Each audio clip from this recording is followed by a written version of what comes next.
Subscribe for more.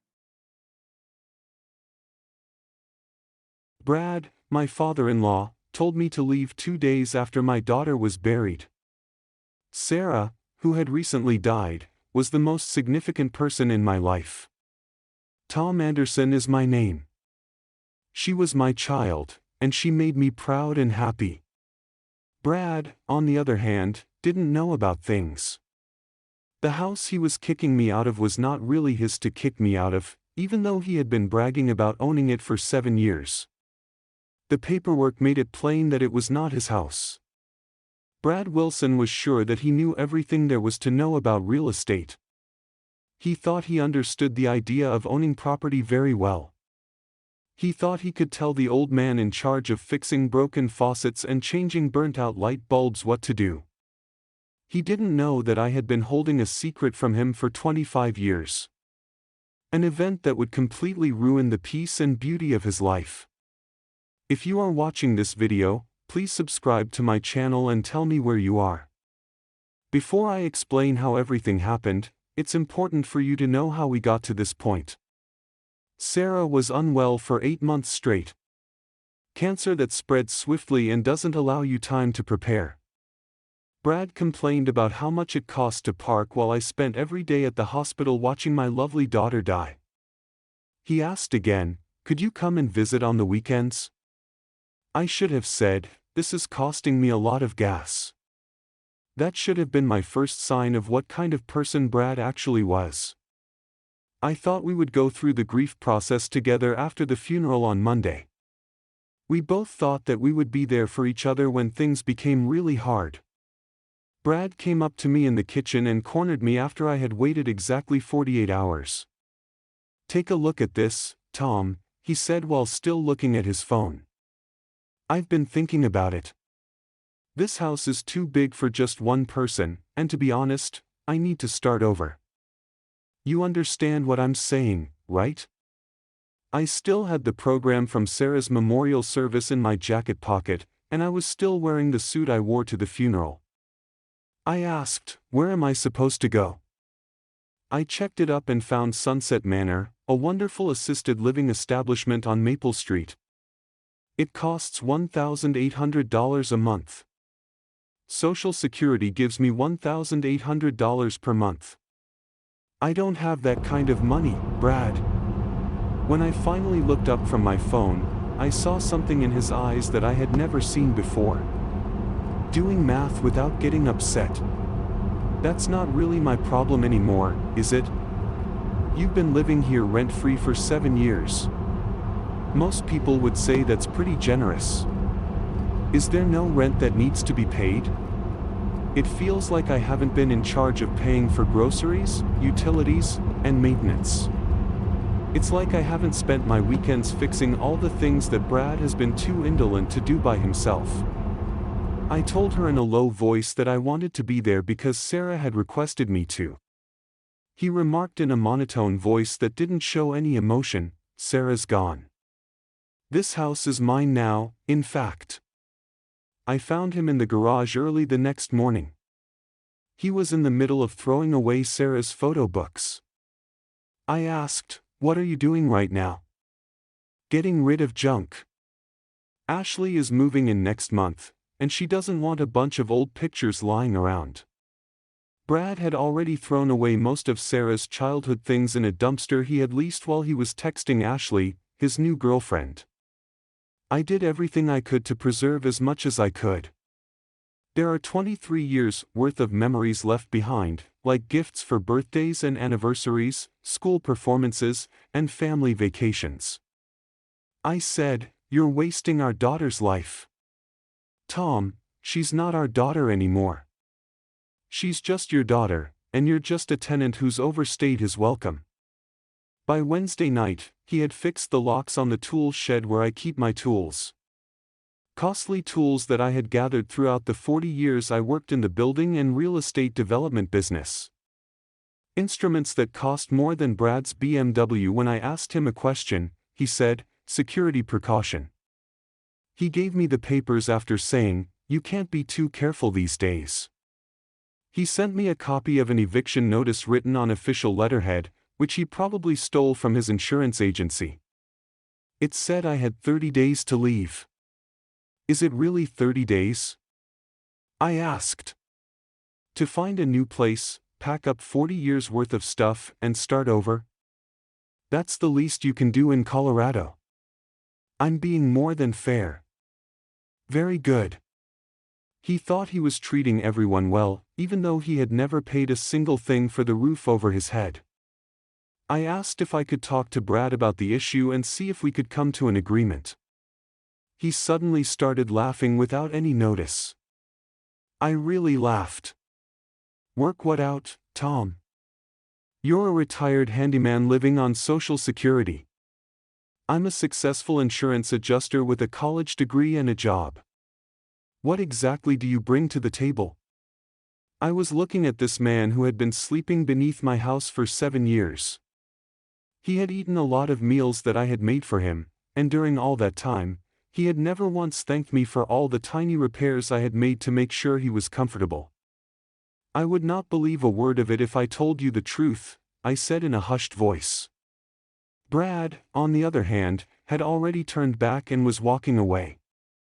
He probably left with the plan of sending Ashley a message to let her know that he had taken care of the old man. He didn't realize it at the moment, but tomorrow would be a day that would change everything.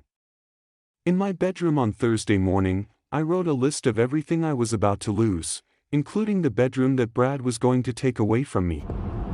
The house wasn't the only thing that hurt, it hurt a lot on its own. Sarah lived here when she was a child. There, she took her first steps, said her first words, and brought home her first report card. There were memories from the past 40 years in every room, and Brad was about to wipe them all away. Still, it wasn't a choice that was made only because of feelings. The 63-year-old person found it very hard to start over. I couldn't see how that could happen. I had previously looked into the recommendation Brad had given me regarding where to stay, which was Sunset Manor. The monthly cost was about $1,800. Give basic care, make meals, and wash clothes. We had agreed on at least $2,500.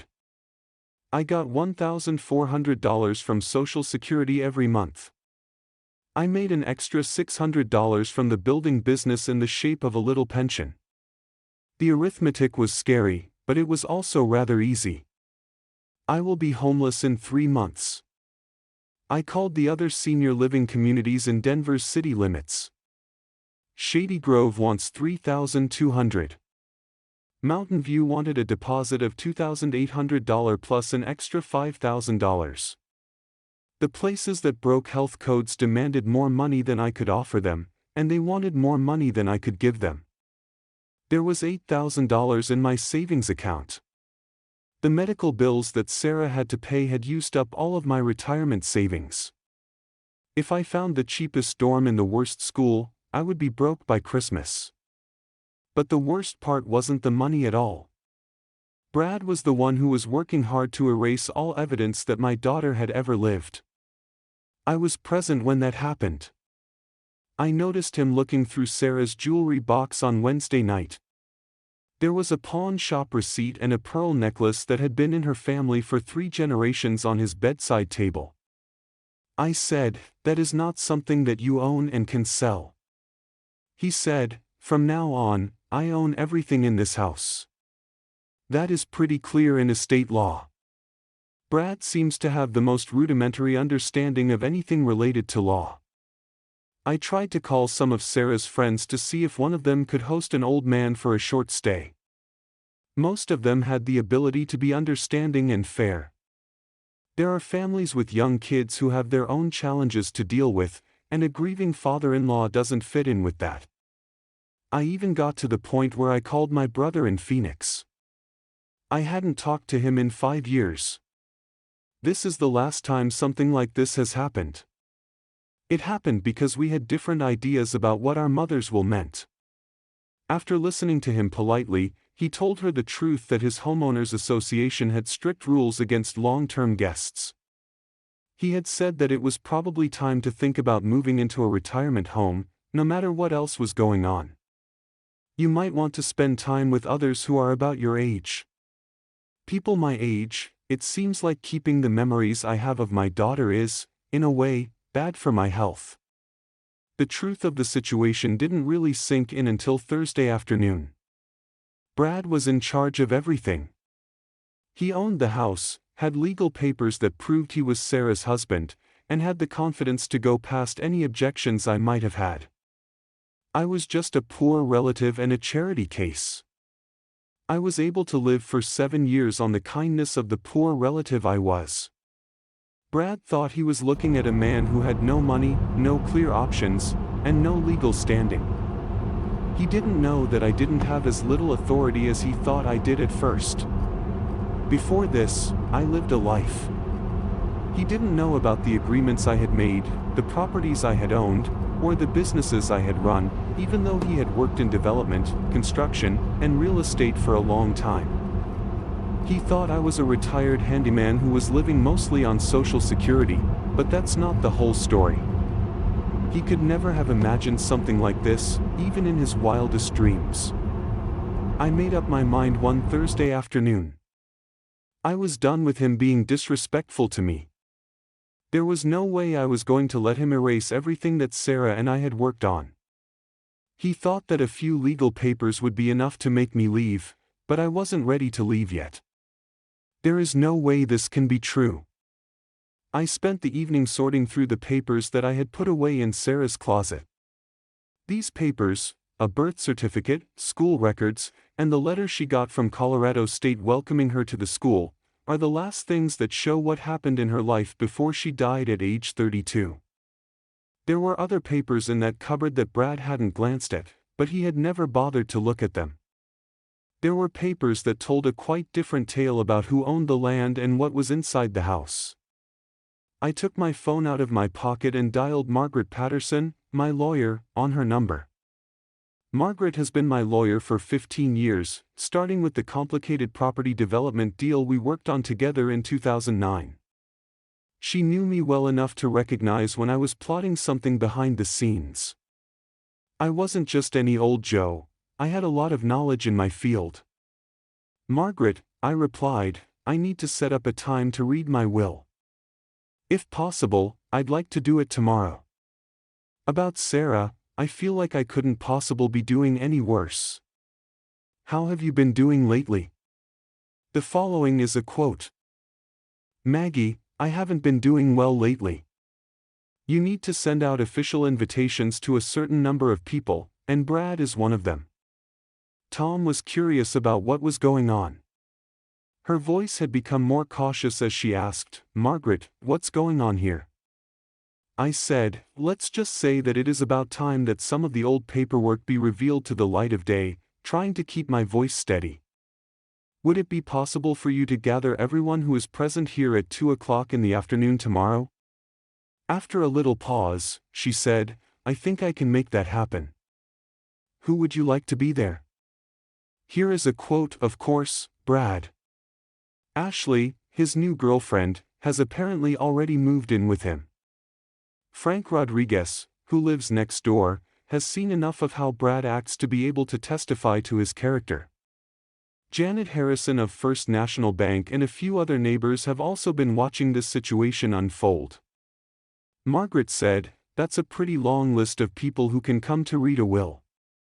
I am being completely honest with you, Maggie. People are going to want to hear this. When I hung up the phone, I felt heavy with the weight of the choice I had made. From that point on, everything would be different. Brad had no idea what was going to happen. I got up early on Friday morning because I wanted to get everything ready ahead of time. The house felt like nothing else I had ever felt. Even though memories of Sarah seemed to be floating around me, I couldn't let them distract me. I had work to do. The first thing I did was go to the office. It was the only place I hadn't been in years. Back then, I was a different kind of man. I was the one in charge. It was time to show everyone again what kind of person I really am. It was time to show that I am the one who makes things happen. As soon as I went into the office, Carla, the receptionist, looked up from her desk. She didn't know who I was at first. She walked over to Mr. Anderson and asked, "Sir, is everything okay? Is there anything that needs my attention?" It was evident that she was shocked by how I looked. "I need the files about Sunset Holdings LLC," I said, trying sure to keep my voice steady. "I need them right away," I added. She nodded to show that she understood, and then she got to work. I could tell she was curious, but she knew it would be better for her not to ask too many questions. I wasn't going to leave without the files because they were very important. I quickly flipped through the pages with my fingertips, skimming the contents. The deed to the house was there in plain sight. It was the house that Brad believed he was the owner of. The deed in question, which had been signed and recorded in 1998 under my name and not Sarah's, was the one that was in question. It was not Brad's. Brad, who thought he knew everything, was making a series of smug little giggles in my head, but I could hear them. He didn't know that I had been getting ready for this moment for years. I had done everything I needed to do, and now it was time for me to get back what was rightfully mine. I carefully folded the papers and put them in my briefcase. At 1:30 in the afternoon, I went to Margaret's office. The table was set up for the meeting, and the conference room was already ready. As soon as I walked in, I could feel the tension in the air. Brad was already there, pacing back and forth with his phone in his hand. Ashley was sitting to the side and looked out of place. It was clear that she had no idea what she was getting herself into. As soon as I walked into the room, Brad looked up from what he was doing. "You're late," he growled in a very angry voice, narrowing his eyes. I responded by taking a seat at the head of the table. "I'm right on time, Brad. Please take a seat. This afternoon is going to be very interesting, I can tell." As soon as she walked in, she looked around the room and saw the group of individuals who had come together. I had just sat down when she got there. "Let's get started," she said in a businesslike fashion. Sarah Michelle Anderson Wilson died on March 8, 2024. We are all here today to read her last will and testament. She started reading the first folder. The will's instructions were clear. She left a touching note about how much our friendship meant to her. She also gave her car to charity and a few personal items to friends. After that, Margaret opened the second folder. She looked at it for a while before turning her attention to Brad. "We need to answer some questions about who owns what before we can fully carry out Sarah's wishes." "What kinds of questions are people asking?" Brad stated after he moved his body forward. He was attempting to keep control of the situation, but his voice was starting to show that he was nervous. "Mr. Wilson, are you worried about who owns the house you've been living in?" Margaret said in a calm but harsh voice. "I can say with confidence that I own that house," Brad said, and his voice got louder as he went on. "Sarah and I bought it in 2017. Margaret took the warranty deed for the property at 1247 Maple Grove Drive out of the stack of papers and passed it around the table. She said, this was recorded with Jefferson County on March 15, 1998. Sunset Holdings LLC bought the property for $180,000, and Thomas James Anderson represented the buyer." Brad hastily grabbed it and looked at it rapidly.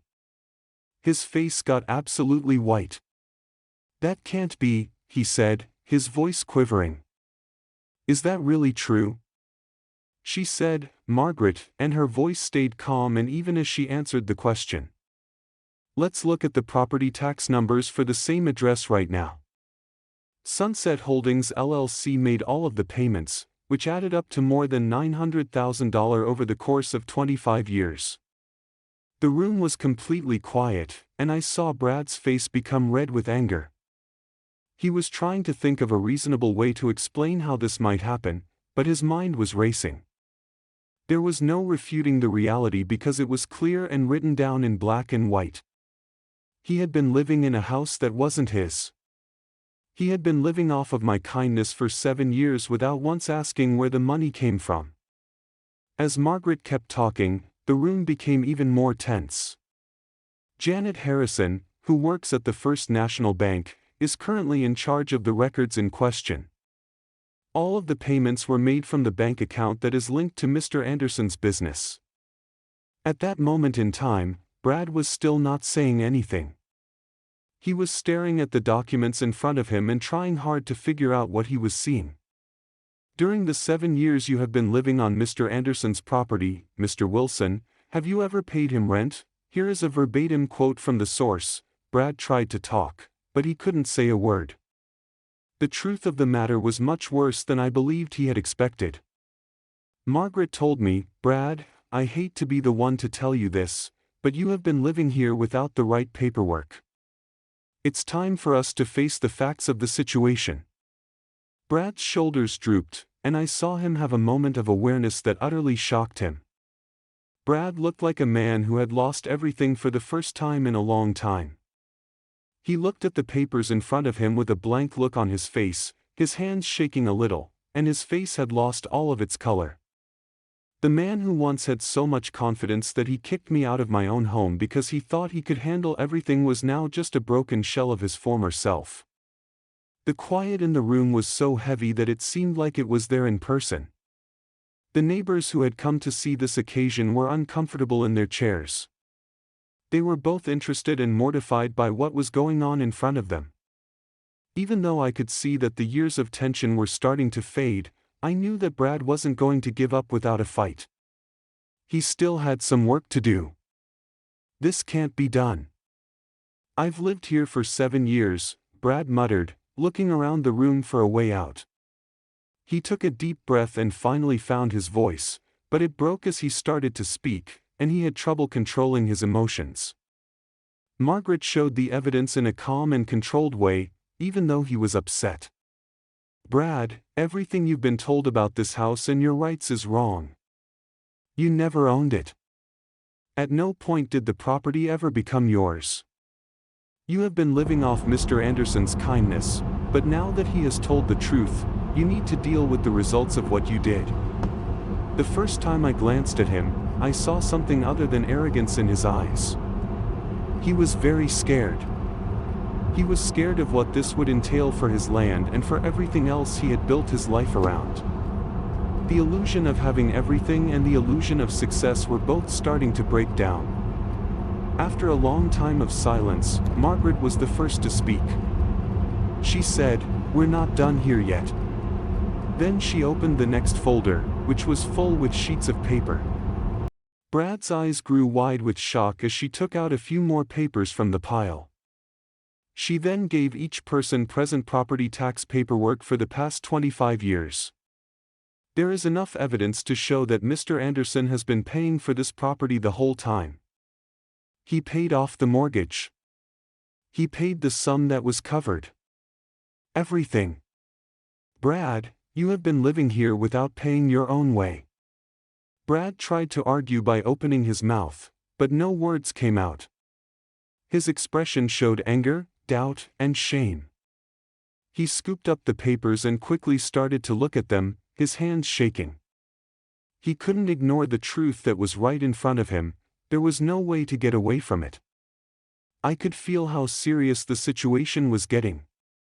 This was how it was. For a long time, I had been looking forward to this moment. The instant Brad realized that everything he thought was true was a lie ruined his life forever.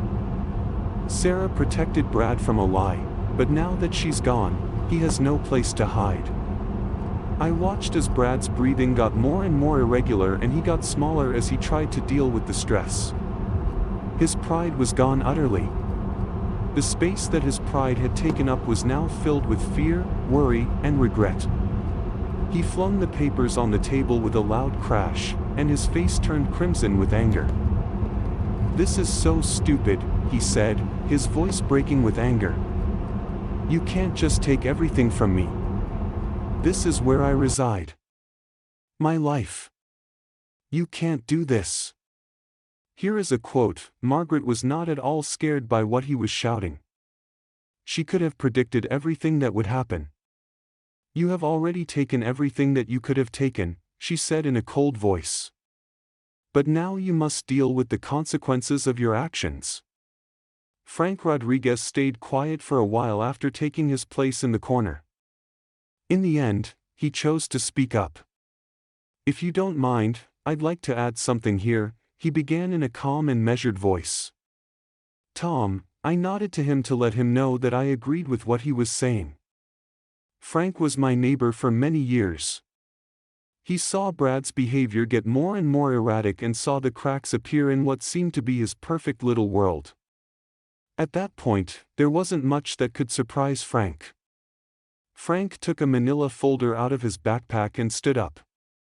I have a few pictures in here that might interest you, he said. He then spread the pictures out on the table so that they covered the whole surface. They showed me a lot of different business events, like award dinners and ribbon-cutting ceremonies. One picture was of me shaking hands with the mayor at the ribbon-cutting ceremony for Highlands Plaza, and another was of me receiving the 2008 Colorado Real Estate Developer of the Year award. Frank's voice was full with nostalgia when he said, "These are from the old days, when Tom was still one of the most successful real estate developers in Jefferson County." The pictures that Brad was looking at made his face look very pale. He couldn't understand what he was looking at, and his eyes kept going back and forth between the pictures and me. His thoughts were all over the place. He had thought of me as nothing more than a retired handyman, but the truth was very different from what he imagined. I had built an empire, but he had never been curious enough to ask me how I did it. With a barely perceptible smirk, Councilman Richard Barnes said, "Our city received more than $40 million in tax revenue as a result of the developments created by Tom. In recognition of the ways in which he contributed to our community, we paid tribute to him on more than one occasion." Brad was in a state of confusion and disbelief. He couldn't believe what he was hearing. The person he had always thought of as a meek and humble old man who relied on his daughter's kindness was actually a completely different person. A person whose power and influence are greater than any limits he has set for himself.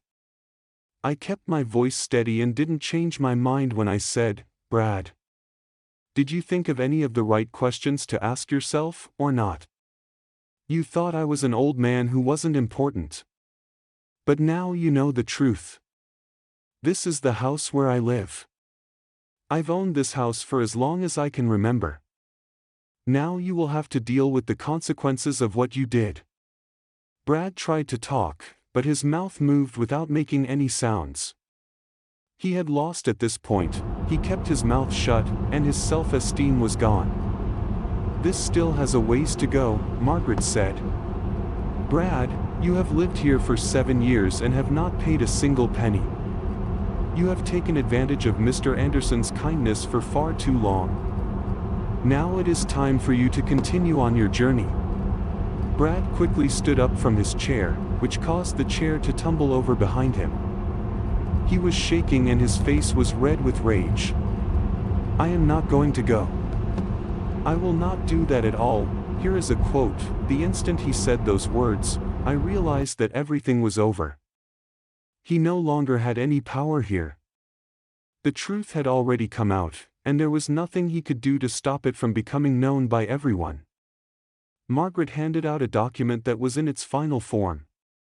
"This is a notice from your landlord giving you 30 days to leave the property," she said in a loud, professional voice. "Brad, you are being evicted." Inside the room, chaos broke out. Ashley, who had been quiet until then, suddenly jumped up from her seat, her face pale. She turned to Brad and yelled, "You have no choice but to let him throw you out. You can't do this." The source says the following: Brad didn't say a word, he stayed quiet. He stayed in the same location, completely frozen, and stared at the eviction notice like it was a death sentence. "I don't have anywhere else to go." He broke down and cried, letting out a howl that was full of misery. "You should have thought about this before you kicked a grieving father out of his own home," I said, my voice still chilly but firm. Brad, this is the world we live in now. You don't own anything. That was never something you did. Ashley reached out to Brad and grasped his arm. Her voice shook with fear as she said, "What are we going to do about this? We have nothing. I have nowhere to go." This is a straight quote from the source. Brad, on the other hand, just stood there with his face as white as a sheet. His mind was racing, and he couldn't think of any answers or options. He was the kind of man who had always said he was in charge, but now he had no power at all. The neighbors watched quietly. Some of them nodded as if they understood, while others shook their heads in disbelief. They all knew what had happened in Brad's life over the years, but now they knew the truth. They knew who was really in charge. Brad's life was falling apart, and he couldn't stop it. It hurt him more than anything else to realize that everything he had built, his life, his home, his idea of success, was a lie. His eyes were wild, and his feelings were a mix of disbelief, rage, and terror. He stood still where he was, as if he was seeing the truth for the first time and couldn't handle it. Ashley was now pacing back and forth in the room after having been feverishly trying to calm him down. Her face was flushed with fear, and it seemed as though she did not know what to do. She quickly realized that her new life with Brad was not as perfect as it had seemed to her in the few short weeks after she had moved in with him. But this was a whole different story. About this, what will we do? Her voice broke, and Ashley screamed. This is not a good way to kick us out. This is a quote, I continued saying, I'm not throwing you out, in a low voice while I watched Brad struggle to accept what was happening to him. For years, Brad has taken advantage of me. The truth has now come out. Brad turned to face me and clenched his jaw.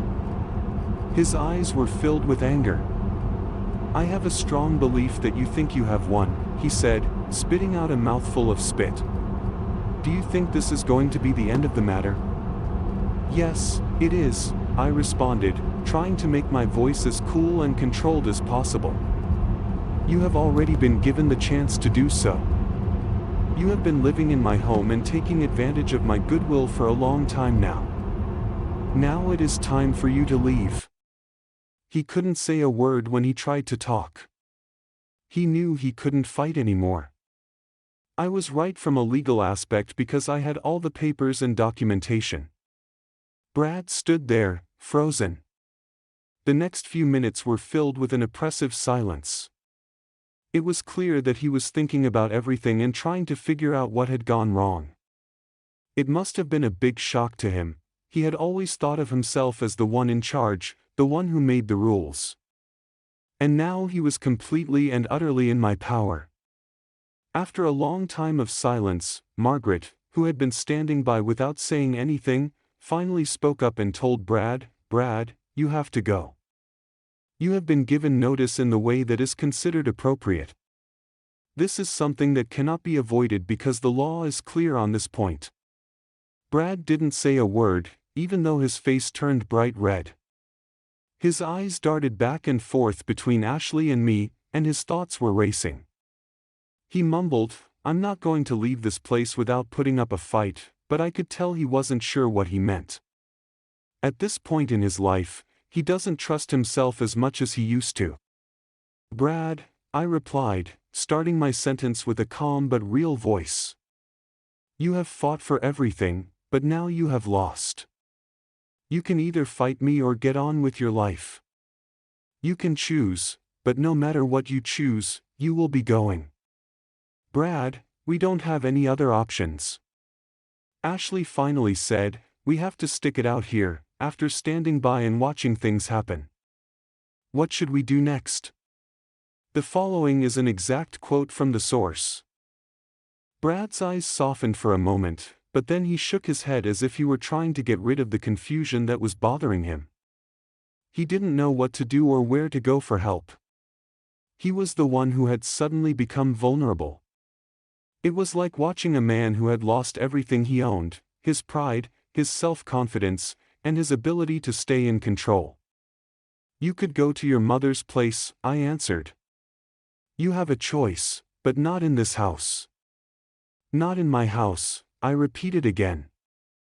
He murmured, "I know you think you have all the power," and then he clenched his fists into tight balls to keep himself calm. "You think you have one, but I am not going to let this go. I am not afraid to take you to court. I'm going to keep doing this till the finish." I said in a calm voice, "You are welcome to give it a try. On the other hand, the truth is that you never had the legal right to live here. The law says that the right answer is no. Now that the truth has come out, you don't have to fight for anything anymore." At that point, Brad shifted his attention to Ashley. "Let's get this show on the road," he remarked. "This is one of those things I don't have time for." He rotated his body to face me one last time, and I could see that his eyes were full with rage. "I still have a lot more to say. I will make sure you regret this choice." I stood up and looked him in the eyes as I said, "You have no idea what's going on. Regret is not a factor in this situation. It means taking a stand for what you believe is morally right. That's something you've never done before. You've never been the kind of man who admits when he's done something wrong. But now you have to do it. Brad, it's time for you to face the consequences of your actions. You can't get away from this anymore." Brad kept standing there and staring at me for a long time. His eyes were full of rage, but I could tell that there was something else going on underneath. He was terrified of finding out that everything he thought was true was wrong.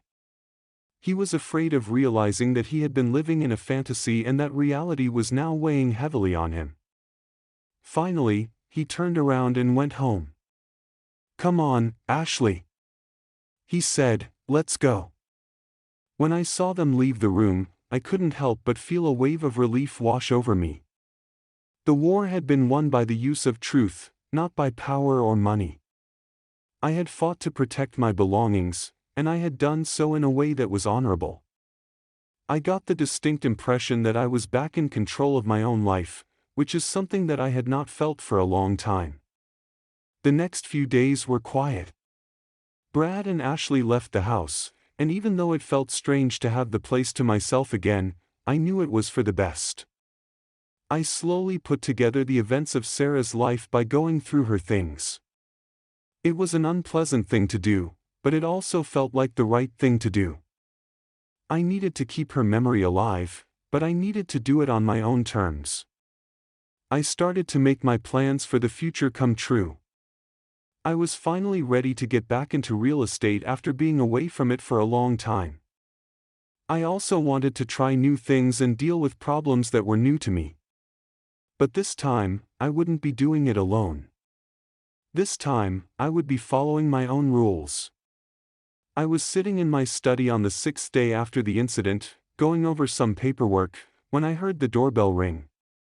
I wasn't expecting any guests, so I got up to open the door.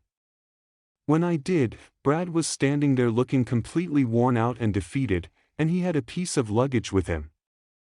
He spoke slowly and with a lot of sadness in his voice. He said, "Tom," and I started, "I have thought about what you said. I came to apologize," I said. I stared at him for a long time, not sure what to say. I wanted to slam the door in his face after everything he had done, but I also knew that this was his moment of truth. This was his chance to change right then and there. Finally, I stepped aside so he could enter and said, "Come in." We were in the living room when Brad told us what he had done to get his life back on track. He also mentioned that he was living with his mother at the time. He admitted that his self-doubt and arrogance had clouded his judgment, which had led him to make mistakes. He said he had started therapy and was working on fixing his problems, and he wanted to make things right. He went on to say, "I've done some stupid things," and his voice trembled.